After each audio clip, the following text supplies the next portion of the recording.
This is the basic script for videotape number 6, practicing creating a master intervention.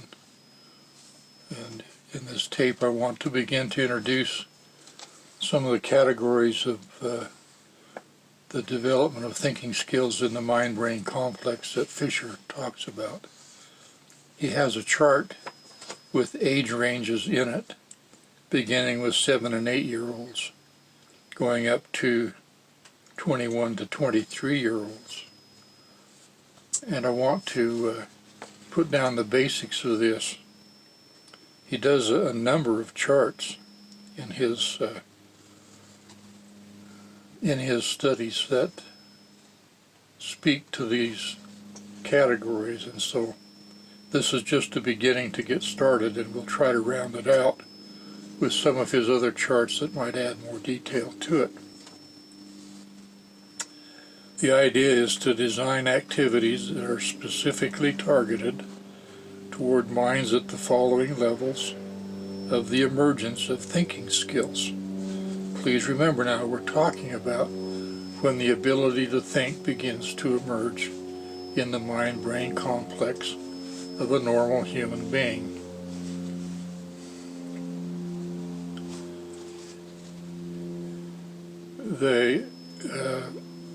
Those who study and research with Fischer and Fischer himself begin with birth.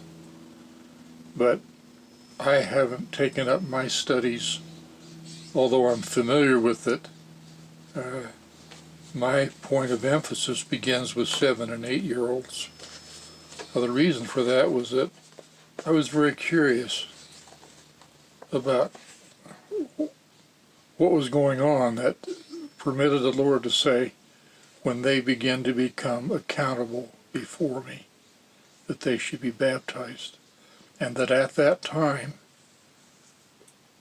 they're capable of receiving the spiritual influence of the Holy Ghost. Now, looking at this in terms of the emergence of thinking skills, what's going on with a 7 or an 8-year-old person that makes this possible? How does the maturity of the mind-brain complex contribute to being able to think about things that have to do with the gospel? And so in 7 and 8-year-olds, the thing you need to keep in mind is that they are concrete thinkers. And so concrete examples are required. And we will be dealing with concrete and abstract a lot. But concrete is something that you can hold in your hand, something that you can see with your eyes. Even if it happens to be a story that you see in your mind's eye, it's a very concrete, literal object. Stories, words that represent tangible objects, connections describing the relations between concrete objects and ideas or stories. What this boils down to is, if you want to teach some of these religious things, I almost said principles, but we don't get into that for quite a while. If you want to teach some of these things, you need to draw on stories that illustrate the intellectual thing you're trying to get them to perceive. Now, in 11 and 12-year-olds, and it's so significant to me that now at age 11, the brethren are saying that young people can attend the temple and begin temple worship. Looking at it from my perspective of these domains of knowledge, it means that their mind-brain complex has matured to a point where they can think creatively about the things that are happening in the temple and their part in it. Just going back for a minute to 7 and 8-year-olds, one of the things that it seems to indicate why they're prepared to be baptized is that one of the things said of them is they are no longer the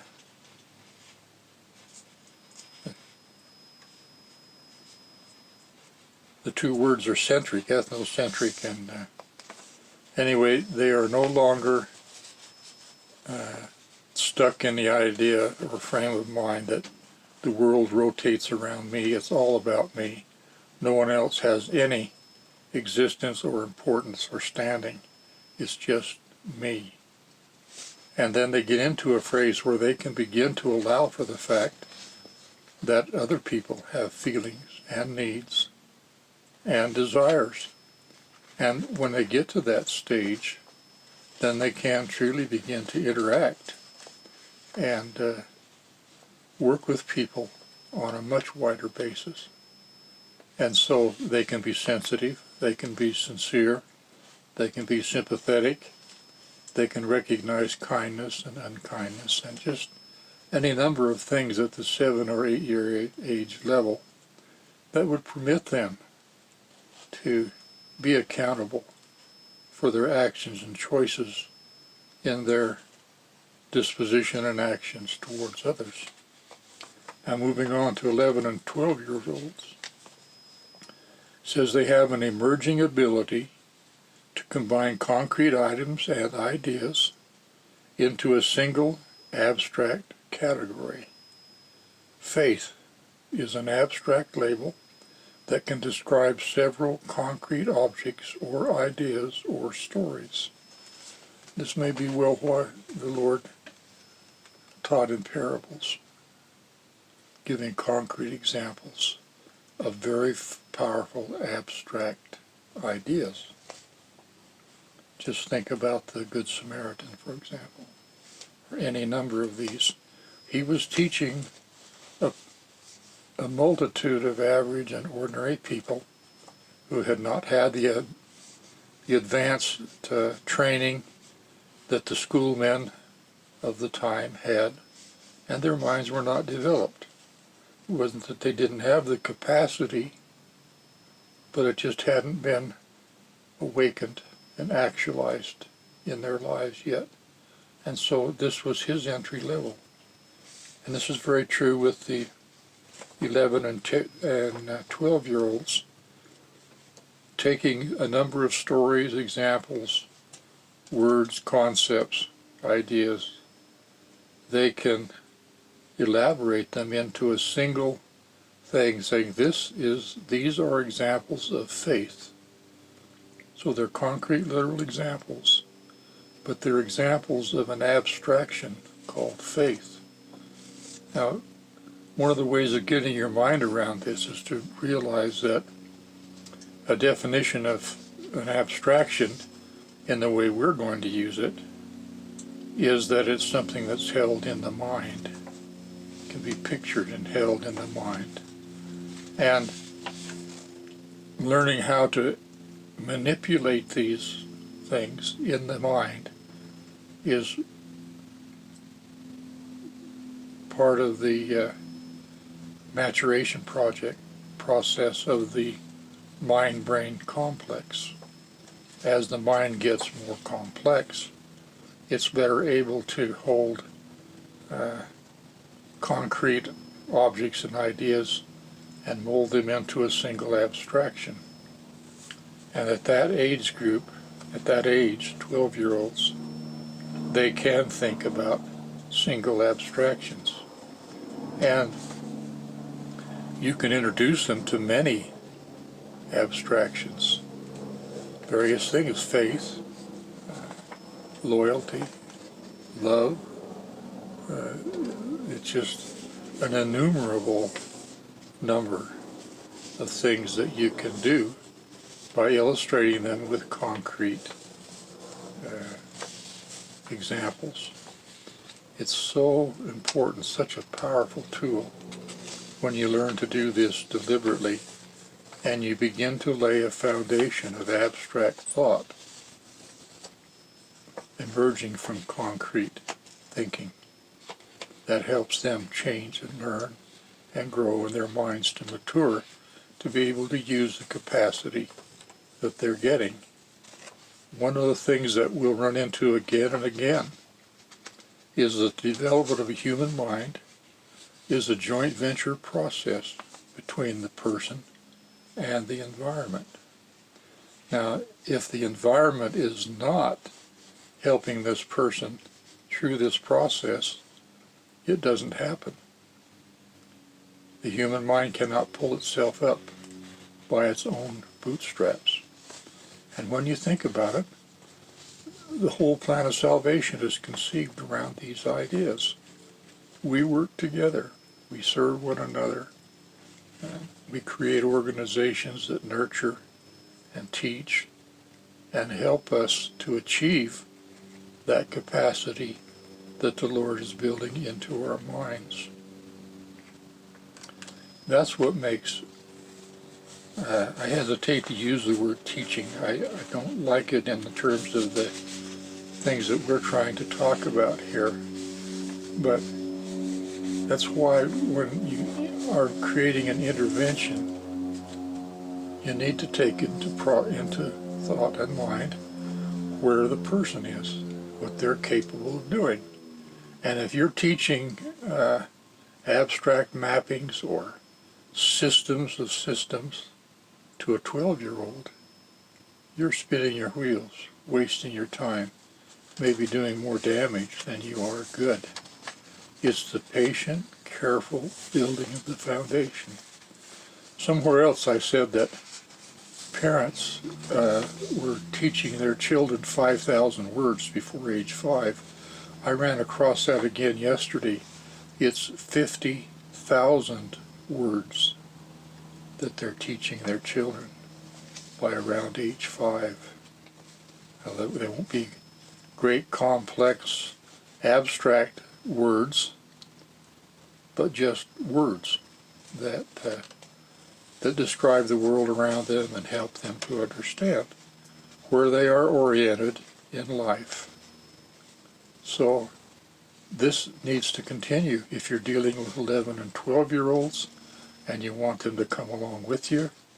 What is the statement? If you want someone to believe as you do, you must recreate for them, either vicariously or in real time, everything that has led you to believe as you do. And you can't do that with an 11 or 12-year-old. If you launch off into the wild blue yonder and start just throwing stuff at them without ever stopping to think about the concept learning sequence and the level of mental acuity required for them to truly understand what you're saying and believe as you do. We're going to come back to this time and again, and the whole purpose of this course of study is to make you a master interventionist, so that when you're dealing with a person, you can take all of these things and more into account before you ever open your mouth. And it's exciting, and it's powerful. And so I hope you'll stay with this. We're only laying a minimal basic foundation here to show the power of these categories. Now, going on to 14 and 15-year-olds, and this is a critical time in the development of young people's minds when so much begins to go awry. When I was teaching in junior high, most of the teachers wanted to teach ninth graders because ninth graders were leveled, even-minded, easy to deal with, whereas the seventh and especially the eighth graders, they were just coming off the walls. And there's a reason for that. It's because they're at a particular phase of the development of the mind-brain complex where they see things in a rather unusual way, and it knocks them for a loop. And if you aren't aware of what they're doing, you can't help them. You can aggravate them, and you can dislike them and think they're a pain, but you're not helping them to articulate their minds around this new thinking capacity which is emerging, and showing them a world that they just are not prepared for. They don't understand. Anyway, what's actually happening is 14 to 15-year-olds are able to map or compare point by point the aspects or parts of two different abstract concepts. Just take faith, for example. If you gave several concrete examples of faith, and then you wanted to give concrete examples of, just say, unfaithfulness, you could give stories of people who were unfaithful or in situations like that. And then invite these 14 and 50-year-olds to take one part of one abstraction and compare it to one concrete part of the other abstraction, and just to make a comparison or map point by point down through the process. And it works, but it's very fuzzy in terms of the insight it gives you, or your ability to manipulate and use these things in a practical and a useful way. One example, however, is to compare point by point the doctrine of the Antichrists and the gospel of Jesus Christ. And one of the scholars says there's hardly anything that can't be explained to younger minds if you choose the right format and don't try to do things that their minds can't comprehend. Now, one of the reasons that the person at this age gets upset is what they're doing is they're becoming aware of themselves, and then they're becoming aware of others. And they know their attributes, and they know the attributes of others, and they begin making comparisons, taking one of their attributes and comparing it to what they perceive to be the attribute of someone else. And it doesn't work well. They don't see themselves as they truly are, and they don't see things as they truly are, because they cannot hold in their mind more than the two attributes at a time. And those who've been talked to about these things say it's like a fog was lifted when they go to the next stage of mental maturation, because then things begin to make much better sense. And that's with the 17 and 18-year-olds, and they're dealing with abstractions in a different way. And we will come to that and describe it in one of the other examples of this model. And then there's another development that say takes place about age 21 to 23, and we will look at that a little bit also.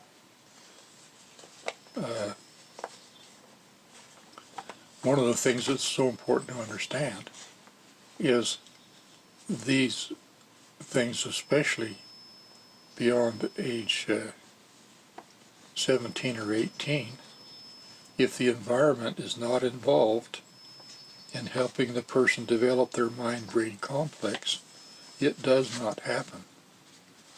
The ability to deal with certain levels and types of abstractions, the capacity for it emerges, but the ability to use it does not, unless it's helped by the environment. Now you are the environment, and when you're designing your masterful interventions, you need to take into account not only what this person should be capable of according to the studies of the development of the mind-brain complex at their age, but you must also be aware of what has actually occurred to them individually in a unique and individual way. Where do they stand? What has been actualized? What kind of support have they received? in developing their mind and their capacity for thinking at this level. And in your instruction and your interaction with them, you've got to customize the things that you present. And that's where the power comes in doing your interventions, is that you can target so much more tightly. And my phone is nagging me that my time is up, so